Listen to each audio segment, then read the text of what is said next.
Hello all இன்னைக்கு ஒரு 10 minutes மோர் கறி ரெசிபி தான் உங்கள்கிட்ட ஷேர் பண்ண போகிறேன். ஃபஸ்ட்டு அதுக்கு கொஞ்சமாக கட்டியான தயிர், மஞ்சள் பொடி போட்டு ஜஸ்ட் ஒரு பிளெண்ட். ரொம்ப அரைச்சிட்டிங்கன்னா பிரிஞ்சு போயிடும்.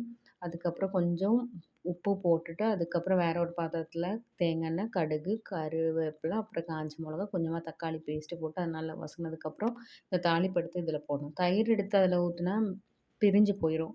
அப்புறம் ரொம்ப அதனால இந்த மாதிரி ஆட் பண்ணால் இதில் வந்து நீங்கள் கத்திரிக்காய் ஆட் பண்ணலாம், மாம்பழம் ஆட் பண்ணலாம், மாங்காய் ஆட் பண்ணலாம், என்ன வேணாலும் ஆட் பண்ணலாம். ரொம்பவே ultimate taste and simple and easy, less expensive ஒரு கறி. இன்றைக்கி வந்து நான் சோறு, மோர் கறி, அதுக்கப்புறம் ப்ரான்ஸு, கொஞ்சம் தீயல், அப்புறம் சவ் சவ் போட்டு ஒரு ஒரு பிடி பிடிச்சான்.